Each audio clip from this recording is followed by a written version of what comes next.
পাউরুটি বা ব্রেড, এই আইটেমটা আমার বরাবরই খুবই পছন্দের। এই ব্রেড দিয়ে বিভিন্ন রকম কিছু বানিয়ে খেতে আমার কিন্তু বেশ মজাই লাগে। তো আজ মনে হলো একটু অন্য রকম কিছু বানাই, একটু কিউট কিউট, একটু সিম্পল অথচ খুব টেস্টি একটা রেসিপি হবে। এরকম কিছু বানালে কেমন হবে? তো তাই আমি ব্রেডগুলোকে এরকম গোল গোল করে কেটে নিলাম। দেখতে কি কিউট হয়েছিল, তাই না? তারপর পিনাট বাটার দিলাম। পিনাট বাটারটা যেহেতু ফ্রিজে ছিল তাই খুব শক্ত হয়ে গেছিলো, তাই হাতে করে প্রেস করে করে এটা স্প্রেড করে দিলাম।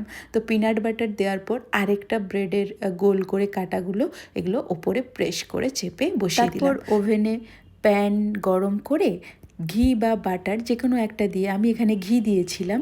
তারপর ব্রেডগুলো একদম লাল লাল ক্রিস্পি করে ভালো করে ভেজে নেব দুই দিক। ভাজা হয়ে যাওয়ার পর ঠিক এতটা সুন্দর কিউট রকম দেখতে হয়েছিল।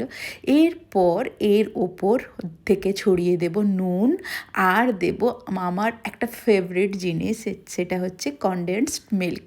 এটা ওপর থেকে একদম সুন্দর করে ছড়িয়ে দিলেই রেডি আজকের আমাদের bread peanut butter condensed milk toast.